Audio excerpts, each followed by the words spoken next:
അതിവേഗ റെയിൽപാതയിൽ നിന്ന് കാസർഗോഡ് ജില്ലയെ ഒഴിവാക്കിയതിൽ പ്രതിഷേധം ശക്തം.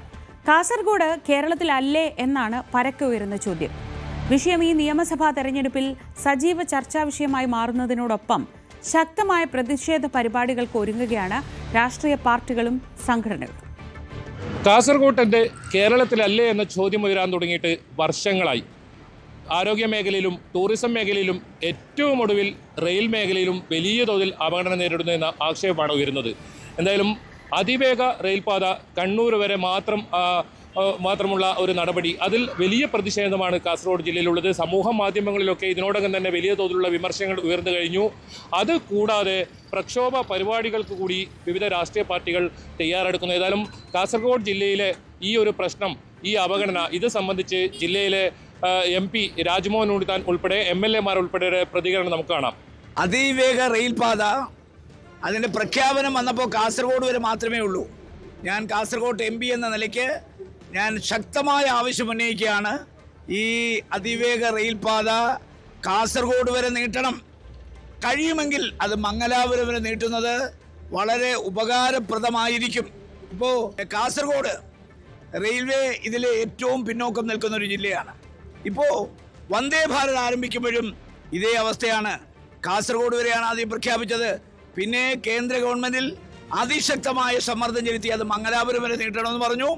ഒരെണ്ണം മംഗലാപുരം വരെ നീട്ടി, ഒരെണ്ണം ഇപ്പോഴും കാസർഗോഡ് വരെയുള്ളൂ, അതും മംഗലാപുരം വരെ നീട്ടണം. ഇന്ന് വന്ദേ ഭാരത് ട്രെയിന് ഇന്ത്യയിൽ ഏറ്റവും ലാഭകരമായി ഓടുന്ന റൂട്ട് തിരുവനന്തപുരം മംഗലാപുരവും തിരുവനന്തപുരം കാസർഗോഡുമാണ്. തിരുവനന്തപുരം ജനശതാബ്ദി ഇപ്പോൾ കണ്ണൂർ ഓട്ടം നിർത്തുകയാണ്. കണ്ണൂർ നിങ്ങൾ പോയി പരിശോധിച്ച് നോക്കിയോ, അവിടെ നിന്ന് കൂട്ടമായി ടെമ്പോ വാനുകളിലും ടാക്സികളിലും ആളുകളാണ് ഇങ്ങോട്ട് വരുന്നത്. കാസർഗോഡ് വരെയുള്ള ആളുകളുണ്ട്, അവരൊക്കെ വാഹനം പിടിച്ചാണ് വരുന്നത്. അതുകൊണ്ട് ഞാൻ വളരെ വ്യക്തമായി സൂചിപ്പിക്കുന്നു, ഈ പുതിയ റെയിൽപാത അത് പാരിസ്ഥിതിക ആഘാത പഠനം നടത്തണം. അതുപോലെ നമ്മുടെ മനുഷ്യർക്ക് ഉപദ്രവം ഉണ്ടാകാതിരിക്കണം. മാത്രമല്ല അലൈൻമെൻറ്റും DPR നിശ്ചയിക്കുന്നതിന് മുമ്പ് വിശദമായ ചർച്ചകൾ ജനപ്രതിനിധികളെ നടത്തണം. അല്ലാതെ അലൈൻമെൻറ്റ് ഉണ്ടാക്കി DPR ഉണ്ടാക്കിയിട്ട് പിന്നെ വെട്ടനും തിരുത്തലും നടന്നിട്ട് കാര്യമില്ല. അതുകൊണ്ട് കാസർഗോഡിന് ഇത് അത്യന്താപേക്ഷിതമാണ്, ഈ പുതിയ തീവണ്ടിപ്പാത കാസർഗോട്ടേക്ക്. മാത്രമല്ല കഴിയുമെങ്കിൽ മംഗലാപുരം വരെ നീട്ടണം. റവന്യൂ ഇൻകം വന്ദേ ഭാരതിനെ പോലെ ഇന്ത്യയിൽ 1-ാം സ്ഥാനത്ത് നിൽക്കും. കേന്ദ്ര ഗവൺമെൻറ്റും സംസ്ഥാന ഗവൺമെൻറ്റും ചേർന്നുകൊണ്ട് കണ്ണൂർ മുതൽ തിരുവനന്തപുരം വരെ അതിവേഗ റെയിൽപാത എന്ന് പറഞ്ഞുകൊണ്ട് പുതിയൊരു DPR ഉണ്ടാക്കുന്നതെന്നാണ് അറിഞ്ഞത്. നേരത്തെ അർദ്ധ അതിവേഗ റെയിൽപാത അത് കാസർഗോഡ് നിന്ന് തിരുവനന്തപുരത്തേക്കായിരുന്നു വിഭാവനം ചെയ്തിരുന്നത്. എന്നാൽ അത് കേന്ദ്ര ഗവൺമെൻറ് അനുമതി കിട്ടാത്തത് കൊണ്ട് അത് ഒഴിവാക്കി പുതിയ DPR തയ്യാറാക്കി കേരളത്തിൽ ഒരു 2 മണിക്കൂർ കൊണ്ട് തിരുവനന്തപുരത്തേക്ക് എത്തത്തക്ക നിലയിലുള്ള സംവിധാനം എന്നൊക്കെ പറഞ്ഞുകൊണ്ടാണ് ഇപ്പോൾ പുതിയ സംവിധാനം വരുന്നത്. പക്ഷെ എന്ത് ആവട്ടെ, അത് കണ്ണൂർ അവസാനിക്കുകയാണ്. തിരുവനന്തപുരത്ത് നിന്ന് കണ്ണൂർ അവസാനിപ്പിക്കുന്നു എന്ന് പറയുന്നത് കാസർഗോഡിനുള്ള തികഞ്ഞ അവഗണനയാണ്. കഴിഞ്ഞ തവണ അങ്ങനൊരു നീക്കം നടത്തിയപ്പോൾ കാസർഗോട്ടെ ജനങ്ങളും ജനപ്രതിനിധികളും എല്ലാം ഇടപെട്ടാണ് അത് കാസർഗോഡ് വരെ നീട്ടിയത്. ഇത്തവണ ഞങ്ങൾ ശക്തമായി ആവശ്യപ്പെടുന്നു, അത് കണ്ണൂരിൽ അവസാനിപ്പിക്കാൻ പാടില്ല, കാസർഗോഡ് വരെ വേണം. അതിനവർ ന്യായം പറഞ്ഞിരിക്കുന്നത് കാസർഗോഡ് യാത്രക്കാരില്ല എന്നാണ്. തെറ്റായ വിവരമാണ് അവർ ഇപ്പോൾ പ്രചരിപ്പിക്കുന്നത്, ശരിയേ അല്ല. DPR തയ്യാറാക്കുമ്പോൾ തന്നെ കാസർഗോഡ് നിന്ന് തന്നെ എടുക്കണം, അല്ലാതെ കണ്ണൂർ കൊണ്ട് അവസാനിപ്പിച്ച് പിന്നീട് ഒരിക്കൽ നീട്ടാമെന്നൊക്കെ പറഞ്ഞത് യാതൊരു അർത്ഥവുമില്ല. ഇപ്പോൾ തന്നെ അതിൻ്റെ DPR തയ്യാറാക്കുമ്പോൾ തന്നെ കാസർഗോഡ് കൂടി ഉൾപ്പെടുത്തി ഈ നിർദ്ദിഷ്ട റെയിൽപാത കാസർഗോഡ് വരെ ആക്കുകയും ഈ അതിവേഗ തീവണ്ടി കാസർഗോഡ് നിന്ന് ആരംഭിച്ച് തിരുവനന്തപുരത്ത് അവസാനിക്കുകയും ചെയ്യുന്ന നിലയിലേക്കാകണം. അതല്ലെങ്കിൽ ശക്തമായ ബഹുജന പ്രക്ഷോഭം കാസർഗോഡ് ഉണ്ടാകുമെന്ന് ഞാൻ ഒരു മുന്നറിയിപ്പ് നൽകിയാണ്. റെയിൽവേ കാസർഗോഡ് കാണിക്കുന്ന അവഗണനയുടെ ഒരു ഉദാഹരണം മാത്രമാണ്. അപ്പോൾ കാലാകാലങ്ങളായി കാസർഗോട്ടെ ജനങ്ങളുടെ ദുരിതമെന്ന് പറയുന്നത് റെയിൽവേയുടെ ക്രൂരമായ അവഗണന. ഇത് ഇന്നോ ഇന്നലെയോ തുടങ്ങിയതല്ല. അപ്പോൾ ഇന്നും നമുക്ക് കാണാൻ സാധിക്കും, ഒരുപാട് ട്രെയിനുകൾ കാസർഗോഡ് റെയിൽവേ സ്റ്റേഷനിലെത്തുമ്പോൾ ടാറ്റ പറഞ്ഞു പോവുകയാണ്. ഒരു സ്റ്റോപ്പുമില്ല കുറേ കാലമായി. ഇപ്പോൾ വരുമാനം ഇല്ല എന്നതിൻ്റെ പേരിലാണ് ഈ അതിവേഗ റെയിൽപാത കാസർഗോഡിലേക്ക് അനുവദിക്കാത്തത് എന്നാണ് പറയപ്പെടുന്നത്.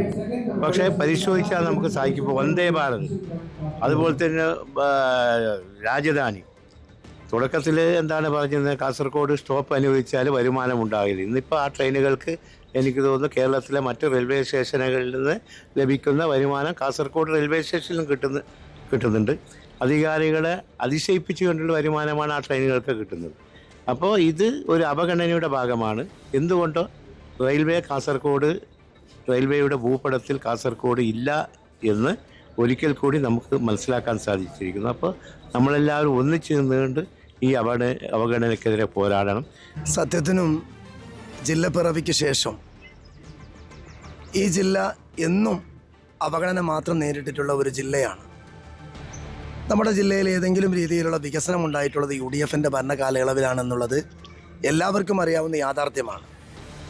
ഇപ്പം തന്നെ നിങ്ങൾക്കറിയാം, മെഡിക്കൽ കോളേജിൻ്റെ സമരം നടത്തുന്നു, അന്യായമായ ടോളിനെതിരെയുള്ള സമരം നടക്കുന്നു. അതിനിടയിലാണ് ഏറെ പ്രതീക്ഷ പുലർത്തിയ കേന്ദ്രവും കേരളവും പങ്കാളിത്തമുള്ള അതിവേഗ റെയിൽവേ അതിൽ നിന്ന് കാസർഗോഡിനെ ഒഴിവാക്കി എന്നുള്ള ഒരു വാർത്ത കേൾക്കുന്നത്. സത്യത്തിനും കോവിഡ് മഹാമാരിയുടെ കാലത്ത് കർണാടക അതിർത്തി ഒന്ന് അടച്ചപ്പോൾ 22 പേരാണ് അതിർത്തിയിൽ മരിച്ചുപോയത്. കോവിഡിലല്ല, രോഗം ബാധിച്ച് ചികിത്സ കിട്ടാതെ മരിച്ചുപോയ ലോകത്തിലെ ഒരേ ഒരു പ്രദേശമാണ് കാസർഗോഡ് ജില്ല. ആരോഗ്യ മേഖലയിലെ ദാരിദ്ര്യം, വിദ്യാഭ്യാസ മേഖലയിലെ ദാരിദ്ര്യം, ഇതൊക്കെ നിലനിൽക്കുന്ന ഒരു ഘട്ടത്തിൽ ഈ ജില്ലയെ ചേർത്ത് നിർത്തുന്നതിന് പകരം എയിംസിന് വേണ്ടിയുള്ള മുറവിളിയും ശക്തമായ ശ്രമങ്ങളും നടത്തിക്കൊണ്ടിരിക്കുകയാണ്. സത്യത്തിന് ഞാനൊരു കാര്യം ചോദിക്കുന്നത്, ഇന്ന് കേന്ദ്രം ഭരിക്കുന്ന BJP അവർക്ക് വലിയ സ്വാധീനമുള്ള ഒരു ജില്ലയാണ്. അവർ വികസന കാര്യത്തിൽ ഒന്നും തിരിഞ്ഞു നോക്കുന്നില്ല എന്നുള്ളതിൻ്റെ ഏറ്റവും മികച്ചൊരു ഉദാഹരണമാണ് അതിവേഗ റെയിൽവേയിൽ പോലും ഈ ജില്ല ഒഴിവാക്കപ്പെട്ടു എന്നുള്ളത്. അതൊരു യാഥാർത്ഥ്യമാണ്. വരും നാളുകളിൽ ഇലക്ഷനുകളിലൊക്കെ ഈ ജില്ലയിലെ ജനങ്ങൾ ഇത്തരത്തിലുള്ള അവഗണന ശ്രദ്ധിക്കുന്നുണ്ട്. വരും തെരഞ്ഞെടുപ്പുകളിൽ അതിശക്തമായി വിധിയെടുത്ത് ജില്ലയോടുള്ള അവഗണനയ്ക്കെതിരെ ഉണ്ടാകുമെന്നുള്ള കാര്യത്തിൽ ഒരു തർക്കവും വേണ്ട. സമസ്ത മേഖലയിലും അവഗണന തുടർന്ന കാസർഗോഡ് ജില്ലയിൽ ഏറ്റവും ഒടുവിലായി റെയിൽ മേഖലയിലും വലിയ അവഗണന നേരിടുന്നു എന്ന ഈ ആരോപണം ശക്തമായിരിക്കെ വലിയ തോതിലുള്ള പ്രക്ഷോഭ പരിപാടികൾക്ക് ഒരുങ്ങുകയാണ് CPM-ഉം അതുപോലെ തന്നെ UDF-ഉം. ഒപ്പം BJP-യും ഇതേ നിലപാട് തന്നെയാണ് ഇപ്പോൾ സ്വീകരിക്കുന്നത്. ഏതായാലും വരും ദിവസങ്ങളിൽ തെരഞ്ഞെടുപ്പിലും ഇത് വലിയ ചർച്ചാ വിഷയമെന്ന കാര്യത്തിൽ യാതൊരു തർക്കവുമില്ല. KB Baiju, news 18 Kasaragod. ബൈജു തന്നെ വിവരങ്ങളുമായി ചേരുന്നുണ്ട്. ബൈജു, ഈ വാർത്ത വന്നതിന് പിന്നാലെ ഇപ്പോൾ ബൈജു സംസാരിക്കുന്നവർക്കൊക്കെ ഒരേ വികാരമാണ്. അത് ഏത് രാഷ്ട്രീയ പാർട്ടി ആയാലും അവർക്കൊക്കെ പങ്കുവെക്കാനുള്ളത് ഒരേ വികാരമാണ്. നമുക്കറിയാം, കാസർഗോഡ് ദീർഘനാളായി ഈ അവഗണനയുടെ കഥകൾ പറയുന്നുമുണ്ട്. അങ്ങനെ കാസർഗോഡിനെ ഒഴിവാക്കുമ്പോൾ സ്വാഭാവികമായി ഉയരുന്ന ചോദ്യമാണ്, കാസർഗോഡ് എന്താ കേരളത്തിലല്ലേ എന്നത്. ഇത് എത്രത്തോളം വലിയ വിഷയമാവും വരുന്ന തെരഞ്ഞെടുപ്പിൽ?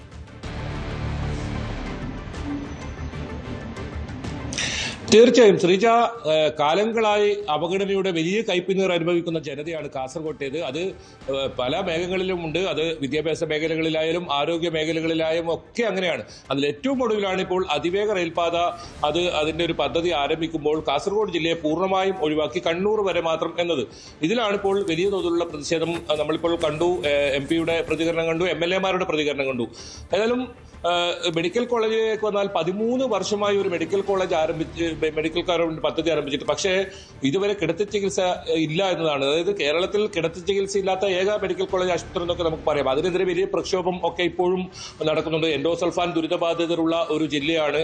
5 വർഷമായി സ്വന്തമായ ഒരു മന്ത്രി ഇല്ല എന്നതും മറ്റൊരു പ്രധാനപ്പെട്ട കാര്യമാണ്. ഏതായാലും ഈ കാര്യങ്ങളൊക്കെ ചൂണ്ടിക്കാട്ടി, ഇത് തെരഞ്ഞെടുപ്പിൽ ഈ കാര്യങ്ങളൊക്കെ വലിയ ചർച്ചാ വിഷയമാവുമെങ്കിലും ഇക്കാര്യങ്ങൾ ചൂണ്ടിക്കാട്ടി വലിയ പ്രക്ഷോഭത്തിലൊരുങ്ങിയാണ് രാഷ്ട്രീയ പാർട്ടികൾ എന്നതാണ് അതിൽ ഏറ്റവും പ്രധാനം. എന്തായാലും അതിവേഗ റെയിൽപാത അത് കാസർഗോഡ് അനുവദിക്കണമെന്ന ആവശ്യം ശക്തമാണ്. അതോടൊപ്പം ഏറ്റവും ഈ വരുമാനം കുറവ് എന്ന ഒരു ന്യായീകരണമാണ് ഇവർ റെയിൽവേ പറയുന്നതെങ്കിലും പല കണക്കുകൾ ഇപ്പോൾ പുറത്തു വന്നത് കാസർഗോഡ് റെയിൽവേ സ്റ്റേഷനിൽ മാത്രം കഴിഞ്ഞ വർഷം 50 കോടിയോളം രൂപയുടെ കളക്ഷനാണ് വന്നിട്ടുള്ളത്. കാഞ്ഞങ്ങാടാണെങ്കിൽ 20 കോടിയോളം രൂപയുടെ കളക്ഷനാണ്. അതായത് കണ്ണൂർ ജില്ലയിലെ പല സ്റ്റേഷനുകളിൽ ലഭിക്കുന്നതിന്റെ ഇരട്ടി വരുമാനം കാസർഗോഡ് ജില്ലയിലെ സ്റ്റേഷനുകളിൽ ഉണ്ട് എന്നതാണ്. ഏതായാലും വരും ദിവസങ്ങളിൽ ശക്തമായ പ്രക്ഷോഭ പരിപാടികൾ ഈ ഒരു വിഷയവുമായി ബന്ധപ്പെട്ടുണ്ടാകും. കാസർഗോഡ് എന്റെ കേരളത്തിലല്ലേ എന്ന ചോദ്യം ഉയർത്തി വലിയ ക്യാമ്പയിനുകൾ ആരംഭിക്കാനാണ് ഇപ്പോൾ തീരുമാനം. ശ്രീജ. ശരി, KB ബൈജു ആണ് വിവരങ്ങൾ നൽകിയത് കാസർഗോഡ് നിന്ന്. കൂടുതൽ വാർത്തകൾക്ക് news 18 Keralam YouTube channel subscribe ചെയ്യുക.